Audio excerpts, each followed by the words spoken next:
Meditation ಯಾಕೆ important, ಯಾಕೆಲ್ಲರೂ meditation ಮಾಡಿ ಅಂತ ಹೇಳ್ತಾರೆ, ಅದರಿಂದ ಏನೇನು ಯೂಸಸ್ ಇದೆ?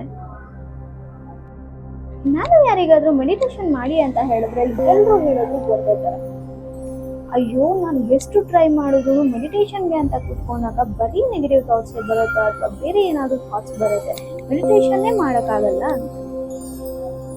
ಏನಂದ್ರೆ ನೀವು ಮೊದಲನೇ ಸತಿ ಮೆಡಿಟೇಷನ್ಗೆ ಅಂತ ಕೂತಾಗ ಎಲ್ಲರಿಗೂ ಹಾಗೆ ಆಗುತ್ತೆ.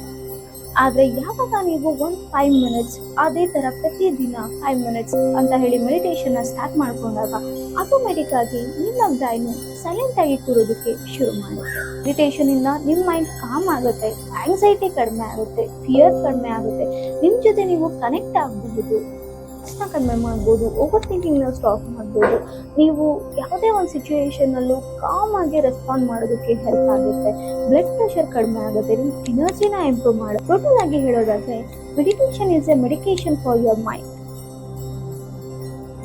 ನೋಡಿ, ಇಷ್ಟೆಲ್ಲ ಉಪಯೋಗ ಇರೋ ಮೆಡಿಟೇಷನ್ ಮಾಡೋದಕ್ಕೆ ನಮಗೆ ಕಷ್ಟ. ಪ್ರತಿದಿನ 5 ಮಿನಿಟ್ಸ್ ಅಂತ ಸ್ಟಾರ್ಟ್ ಮಾಡಿ, ಪ್ರತಿದಿನ ಮೆಡಿಟೇಷನ್ ಮಾಡೋದನ್ನ ಪ್ರಾಕ್ಟೀಸ್ ಮಾಡಿ, ನಿಮ್ಮಲ್ಲಿ ಆಗೋ ಏನೇನು ಚೇಂಜಸ್ ಆಗುತ್ತೆ ಅಂತ ನೀವೇ ನೋಡಿ. ಕಂಟೆಂಟ್ ವಿಡಿಯೋಗೆ ನನ್ನ ಚಾನಲ್ನ ಸಬ್ಸ್ಕ್ರೈಬ್ ಮಾಡಿ, ಲೈಕ್ ಮಾಡಿ, ಶೇರ್ ಮಾಡಿ. ಒಂದೊಳ್ಳೆ ಕಂಟೆಂಟ್ ವಿಡಿಯೋ ಜೊತೆ ಮತ್ತೆ ಸಿಗೋಣ. ಬೈ ಬಾಯ್.